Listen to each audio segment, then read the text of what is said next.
Everyone knew Robert Taylor and Clark Gable as MGM's Golden Boys. Same studio, same fame. So close they would one day help carry each other's caskets.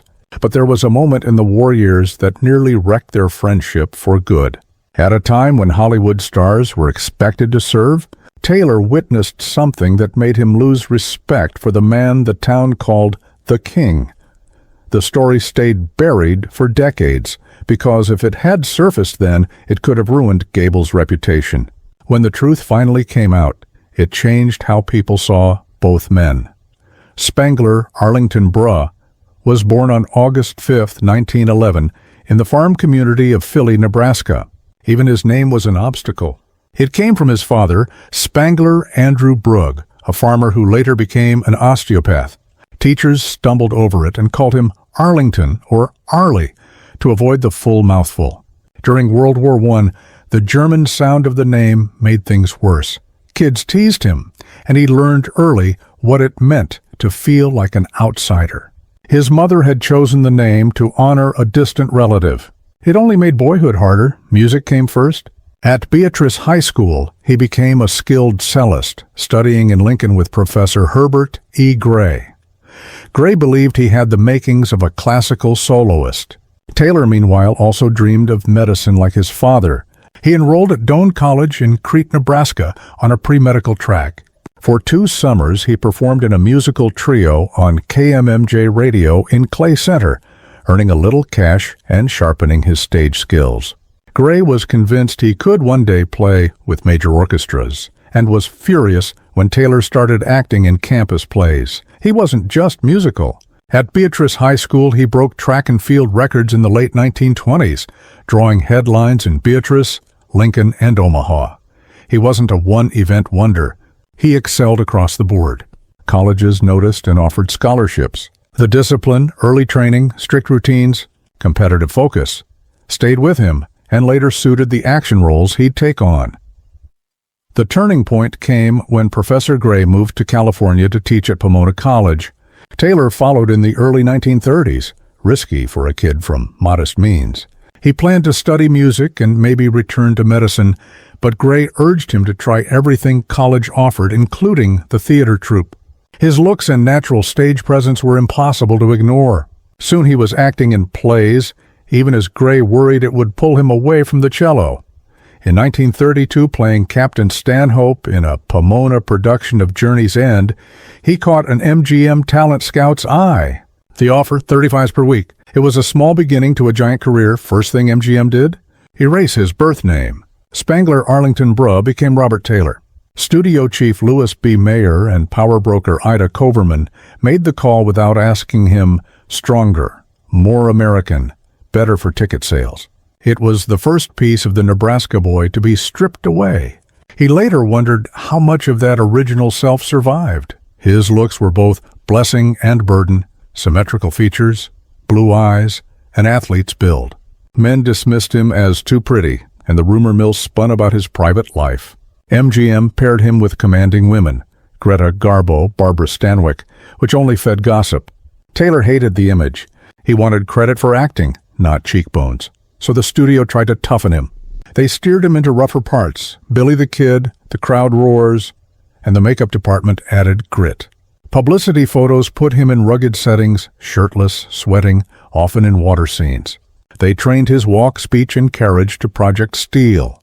The attempt to look tough sometimes made him seem even more manufactured. By the late 1930s, his paycheck had climbed to $5,000 a week, up from $35, but strings came attached. His MGM deal stretched 25 years, longer than any other star's. The studio chose every role, bouncing him from romantic lead to action man to Western hero. He never refused. Insiders said his loyalty to MGM made him steady, but dull copy for the press. He also had to answer to the studio and to his wife, leaving little room to live life on his own terms. His breakthrough came in 1936 with Camille opposite Greta Garbo. As Armand, he finally showed dramatic weight. The film earned $242,000 and proved he could go beyond pretty and hold his own with Garbo. She found him green at first, then came to respect his work. Camille became a crown jewel of screen romance and reset how critics saw Robert Taylor. When Barbara Stanwyck married Robert Taylor on May 14, 1939, Hollywood buzzed. The age gap was 3 years, but the town still gossiped. She was 31, a seasoned independent star with a ranch and a past marriage. He was 28, the Nebraska heartthrob still learning Hollywood's currents.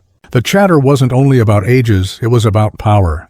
She made more, and she ran her life her way. Jokes flew that she was robbing the cradle, or serving as a mother figure.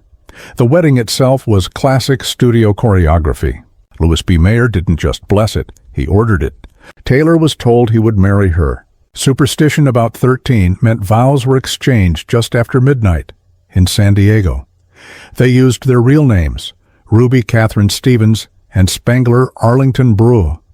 To keep it quiet, Marion Marks, wife of Zeppo Marks, the same friend who had arranged the blind date, stood as matron of honor. Taylor's own family wasn't there.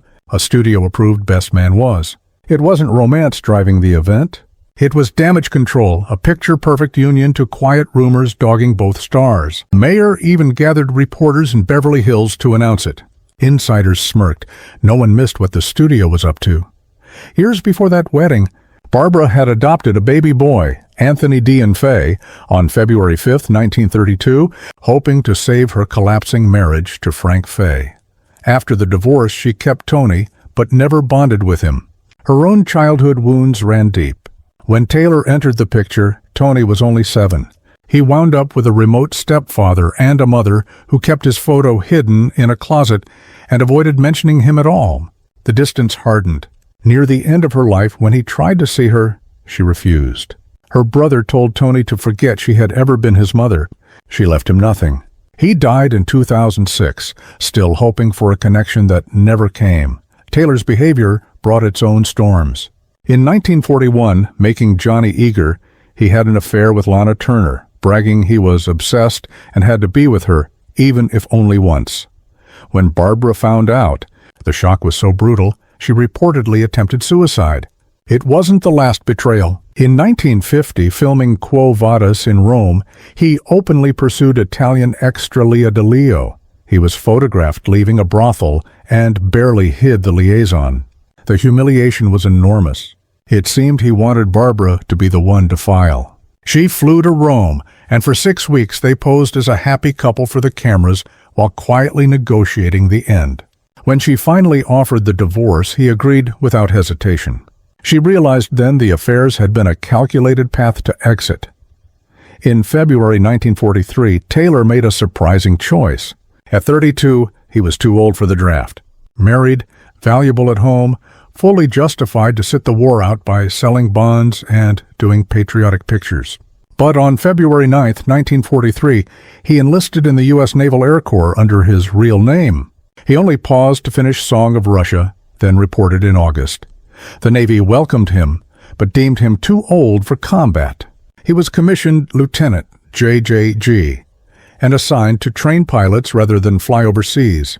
It stung. He wanted the front lines, but he attacked instruction with focus. He earned his wings on January 11, 1944, finished 5th in instructor training, and made a real impact through 17 Navy training films between 1943 and 1945. These weren't throwaway reels. They taught everything from flight basics to combat tactics. Flight Sense covered the Stearman N-2S biplane, and he used humor to keep lessons memorable. His narration of The Fighting Lady, 1944, drew praise from the New York Times. Remarkably, before enlisting, he'd never flown a military aircraft.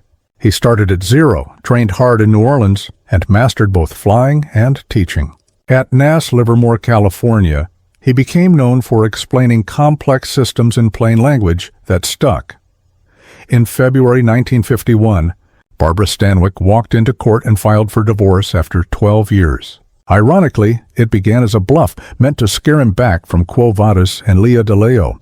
Instead, he accepted at once. The settlement was punishing, 15% of his gross earnings until she remarried or died. She never remarried and collected every cent. She kept full custody of Anthony Dean, and Taylor was cut out of the boy's life. That same year, A role reset his career. Westward the Women, a $2.2 million Western directed by William A. Wellman, grossed nearly $4 million worldwide and proved he could play more than glossy, romantic leads. Decades later, a Spanish village inspired by the film organized a women's caravan that led to 33 marriages. Also in 1951, he returned to Rome for Quo Vadis, MGM's most expensive production to date, with an estimated 32,000 costumes and a young Sophia Loren as an extra. Taylor played Marcus Vinicius opposite Deborah Kerr. It earned $11.43 million in the U.S. and Canada and $9.94 million overseas, pulling MGM out of a financial hole. It was the year's top grosser and cemented Taylor's status beyond romance. His deal with MGM was complicated. Under contract since 1933, he became, by the late 1950s, the last major star still tied to an old-style studio term. For years, Louis B. Mayer kept his salary lower than peers, relying on Taylor's loyalty. By the mid-1950s, Taylor leaned into westerns, his favorite. When his contract ended in 1958, he launched Robert Taylor Productions and starred in The Detectives from 1959 to 1962. MGM still pulled him back, as in the 1963 Western Cattle King. He first worked with Elizabeth Taylor in 1949's Conspirator. She was 16 and the gap was glaring. Some thought they looked like father and daughter.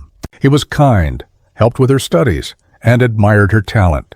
They reunited for Ivanhoe in 1952, a film she didn't enjoy, but it brought in $11 million in rentals and was one of MGM's top earners. In 1952, MGM arranged a meeting with German actress Ursula Thiess at the Coconut Grove. She later said dancing with him felt like seventh heaven. Still raw from divorce, Taylor dated around, even seeing his ex. Ursula finally delivered an ultimatum, and they married on May 23, 1954, in a small ceremony on a boat in Wyoming. With Ursula came 2 children from her first marriage, Manuela and Michael, both shaped by the hardships of war-torn Germany. Hollywood was a rough adjustment, and Taylor's strictness didn't help. Michael's troubles deepened. In 1964, at 18, he attempted to poison his biological father and served a year in a reformatory. Taylor and Ursula later had 2 children of their own, Terrence, 1955, and Tessa, 1959.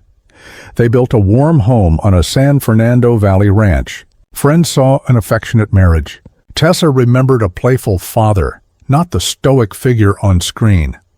In 1959, Taylor took a risk most film stars avoided: television. The Detectives began as a 30-minute ABC crime drama, ran 2 seasons, then moved to NBC as an hour, retitled Robert Taylor's Detectives. Across 97 episodes, he played Captain Matt Holbrook, a sharp leader of an elite unit. Future names like Adam West appeared, and scripts came from Gene Roddenberry before Star Trek. For a star of his stature, it was a bold read on a changing industry. By 1966, another unusual door opened. Ronald Reagan, a close friend, left Death Valley days to run for governor. Taylor took over as host and occasional actor. Taking the chair from the man who would become president gave the show a curious blend of Hollywood and politics. Reagan and Taylor had been friends for decades. When Taylor died, Reagan gave the eulogy. Years earlier, in 1958, Taylor had walked away from MGM after 24 years, the longest contract in Hollywood history. It began in 1934 when he was 23 at $35 a week. By 1940, he was making $5,000 weekly, working alongside Greta Garbo, Clark Gable, Spencer Tracy, and Elizabeth Taylor. He made 80-plus films before leaving, closing the book on the old studio-loyal era. After MGM, the work kept coming, though he later admitted not all of it made him proud. There were highlights: his final MGM picture, Party Girl, 1958. But without the studio's machine, he pivoted fully into TV, where The Detectives defined the period. Privately, a long-standing habit was exacting a price. He'd smoked since boyhood, 3 packs a day, more than 60 cigarettes daily for decades. By spring 1968, at 57, he felt winded and exhausted. He chalked it up to age until he couldn't. The diagnosis: lung cancer, almost certainly from heavy smoking. The public first heard valley fever, but Taylor calmly confirmed, "Oh, sure, it's cancer, all right, lung cancer."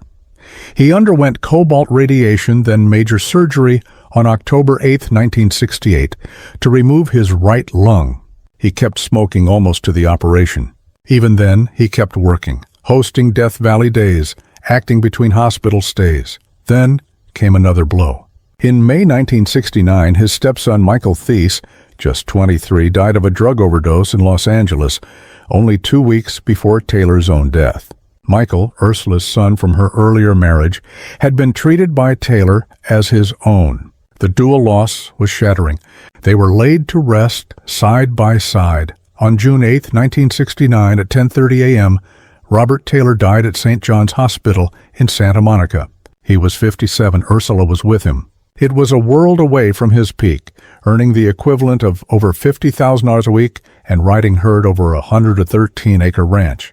In 35 years, he made 70-plus films and headlined 2 major TV hits. With his passing, one of the last true stars of Hollywood's golden age was gone. On June 11, 1969, at the Church of the Recessional, Ronald Reagan fought a motion to honor his friend. He called Taylor more than a pretty face, a craftsman who carried himself with quiet dignity. The audio lives in the Reagan Presidential Library, a bridge between California politics and old Hollywood. Their bond began in conservative Hollywood circles and endured into public life. Reagan painted Taylor as the essence of Midwestern integrity, a good man from a vanishing era. Taylor knew what it meant to stand proud for others. On November 19, 1960, he walked with Spencer Tracy and James Stewart to carry Clark Gable's casket into that same church. Formal, guarded, with military honors, the old MGM Lions together, rivals in casting but brothers in respect. That Taylor was chosen as a pallbearer says much. Gable valued him. Both men had traced a similar arc, from romantic lead to weathered hero. When Taylor died on June 8, 1969, at 57, it felt like a curtain falling. His 24 years under MGM from 1934 to 1958 set an unbreakable record. He'd outlasted titans Gable, Tracy, Katharine Hepburn, Joan Crawford, watching the studio system rise and crumble.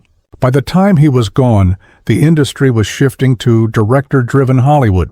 His death wasn't just the loss of a man, it marked the fading of the machine that built stars from scratch.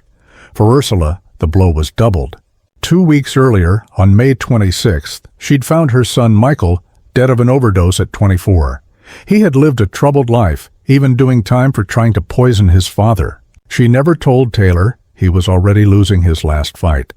And she planned both funerals alone, steadying herself for the children who remained. Taylor and Michael lie side by side, a quiet reminder of the family's twin tragedies.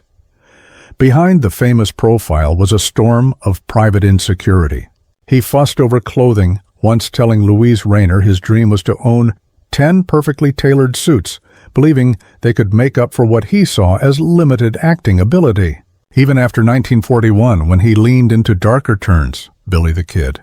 Johnny Eager, he sometimes shrugged off his success as luck, calling acting the easiest job in the world.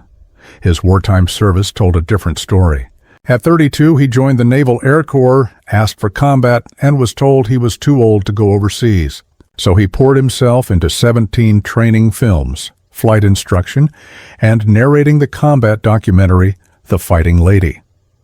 He wanted danger. The Navy needed a teacher. After the war, he threw himself into politics, co-founding the Motion Picture Alliance for the Preservation of American Ideals and testifying before Congress against suspected communists. It cost him. Some of his films were banned in parts of Europe, but he wouldn't bend. For all the rumors and ideological lines, Taylor prized loyalty. He stayed close to Jack Benny for decades, remained friends with Reagan, and even Barbara Stanwyck, who kept a share of his earnings after their divorce, came to say goodbye. He kept trusted directors nearby and maintained friendships across political divides, including Humphrey Bogart. In his later years, he took over Death Valley Days from Reagan and kept working until he couldn't, as for that wartime rift with Clark Gable. The moment that nearly broke their friendship, history left it in whispers for years to protect a legend. But when the fuller truth of Taylor's service and steadfastness emerged, so did a clearer picture of the man himself. Robert Taylor wasn't just the perfect profile at MGM. He was a Midwestern striver who carried his burdens quietly, served when he didn't have to, stood by friends even when it hurt, and stayed loyal long after the lights dimmed.